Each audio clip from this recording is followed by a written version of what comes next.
yung pinata nga.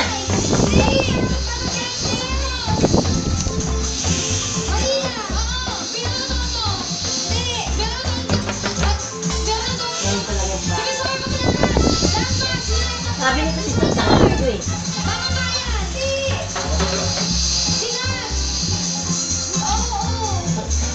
Hindi niya alam.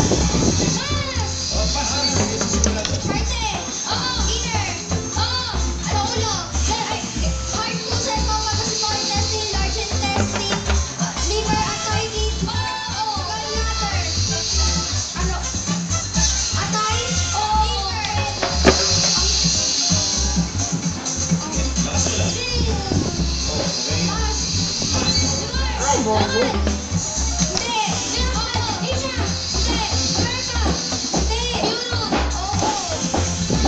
Hindi niya masyadong alam. Pangit.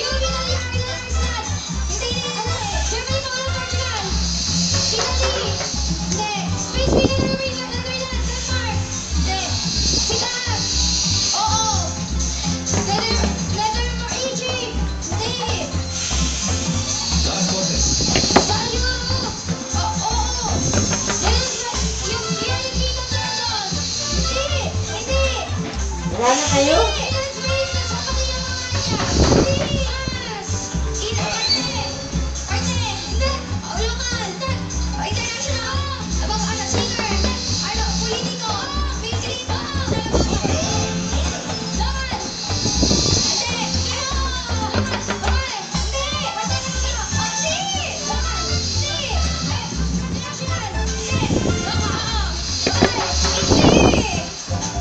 Tangalit kasi ito eh. Itong pangit eh.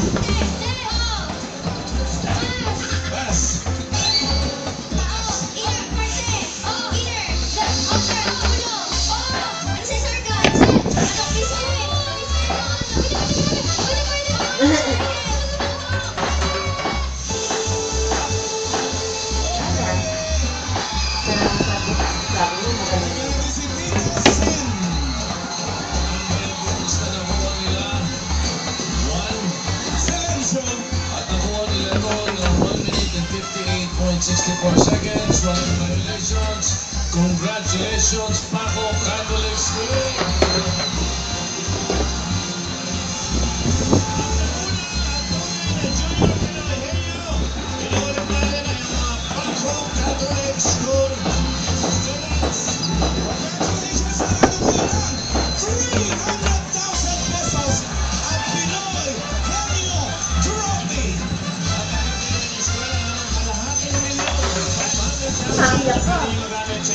School project. Okay.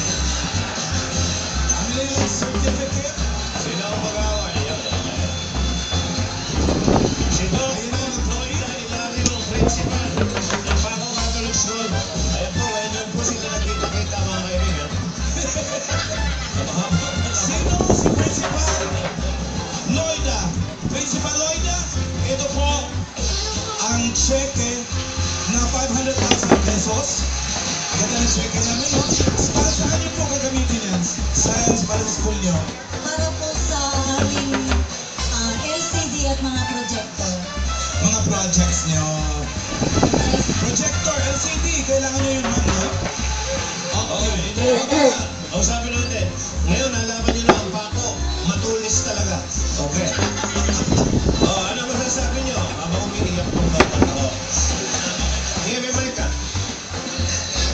Thank you po kay Lord sa Itbulaga po. Maraming salamat po sa kasi ko namin na todo suporta po sa amin. O, ikaw, Aubrey.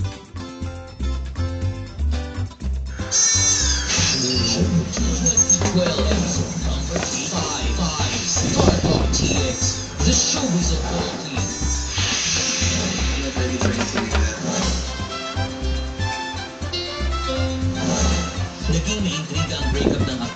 Sid Lucero sa drummer ng all-female rock band na General Luna na si Bea Lau. Aminado si Sid, hindi madali ang pinagdaan ng proseso ng pagtapos sa kanilang 1 taong relasyon. Grabe. Medyo proseso yung breakup namin. In fact, kasi I was going through my own personal stuff. And then, nung nangyayari yun, medyo nagkaroon ng rift kaming dalawa. And then, we had our talks, we went out, and then we talked about it over dinner and in the house. And then it was slow, it was painful for the both of us. I don't think in any breakup naman, it's that easy para ma-maintain yung friendship eh. But I really believe that one of these days, sana in the near future, we can be back as friends again. Nang maganap ang interview na ito kay Sid itong May 21 sa presko ng kanyang bagong soap na hindi ka na mag-iisa. Nabanggit niya na hindi pa rin sila okay ni Bea. Medyo mahirap naman na hindi kami maging magkaibigan kasi yung circle na iniikutan namin sa music industry and it's very small. Kahapon sa isang event ng Forever Flawless kung saan endorser ang bandang General Luna, nilinaw ni Bea ang estado niya ni Sid ngayon. Kasi 2 weeks, medyo mahaba. Nakasmile na siya yun. Okay naman. Okay kami. Ngayong magkaibigan na muli sina Sid at Bea, may posibilidad kayang magkabalikan ang dalawa? Malaking possibility. Ang other way na pupuntahan kung di maayos siya, yun yung nakikita namin. And kinakailangan lang bigyan ng time. So yun, yung time na yun is for ourselves. Parang nagawa kami ng things, pero separately. Pero ngayon, okay na lahat.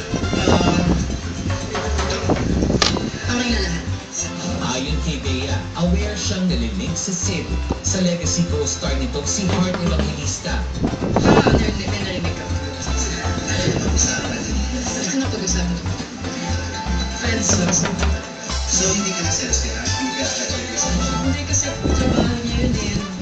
Before kami nagkakilala, yan yung ginagawa niya buhay. Sa ganda ng mga miyembro ng nasabing banda, hindi malayong muli na namang mauunay ang pangalan nila sa iba pang eligible bachelors sa industriya. As for Bea, she would like to nurture her friendship with Sid. Tapos ang album namin. Sakto nga eh, different corners eh. Alam mo na, hindi kami siguro nagkaroon ng time na hindi kami nag-align. Pero, Maging si Sid ay hindi pa raw handang pumasok sa bagong relasyon. Not ready for anything like that. Before my ex, before the last relationships, with her for 7 years, and then this one I was with her 7 for years a year and a half, and then Yung una niyang nakarelasyon, 7 years. Ngayon, year and a half. me first, hanapin ko muna yung sarili ko ulit.